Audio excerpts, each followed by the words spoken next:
Kama nilivyosema, kuna maendeleo makubwa ya teknolojia, na kwa kutumia teknolojia watu duniani wanaweza kufanya wanavyotaka, wanaweza kutusema wanavyotaka, wanaweza kutoa matamko wanayotaka. Niwaombe, katika matamko yanayotoka, ni vyema wizara na vyombo vyetu vya ulinzi na usalama mkajibu kwa haraka, mkachukua hatua za haraka, aidha kutoa ufafanuzi, kukanusha, au kama ni la kweli kukubaliana na kuchukua hatua za kurekebisha. Lakini tusiwe shamba la bibi, kwamba kila mtu anaweza kuja akasema analolitaka, lipo Tanzania halipo, watu wakajisemea tu.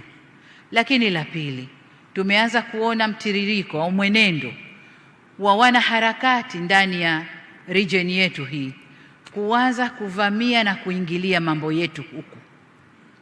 Sasa kama kwao wameshadhibitiwa, wasije kutuharibia huku.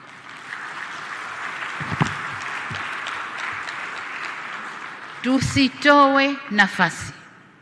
Walishaharibu kwao, walishavuruga kwao. Nchi iliyobaki haijaharibika, watu wako na usalama na amani na utulivu, ni hapa kwetu.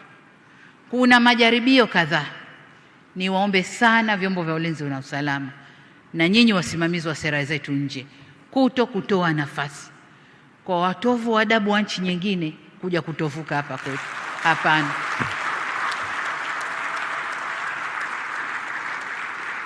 Nimeona klipu kadhaa za kunisema niko bias na nini. Nalofanya ni kulinda nchi yangu, na ndio wajibu niliopewa. Kwa hiyo hatutatoa nafasi kwa kiumbe yoyote kuja kutuvurugia hapa, awe yupo ndani au anatoka nje. Hatutatoa hiyo nafasi. Kwa vyombo vya ulinzi na usalama, uhusiano wa kimataifa unagusa pia masuala ya ulinzi na usalama wetu. Kipekee nitumie nafasi hii kuvielekeza vyombo vya ulinzi na usalama kuhakikisha kuwa usalama wa nchi yetu ndani na nje ya mipaka yetu unaangaliwa kwa karibu zaidi. Tumesema hapa dunia imeharibika. Kuna maneno wanasema makosa, uhalifu wa kuvuka mipaka. Kuna mambo kadhaa ambayo yanatuathiri na sisi huku, ugaidi na mambo mengine. Niwaombe muwe makini katika hilo.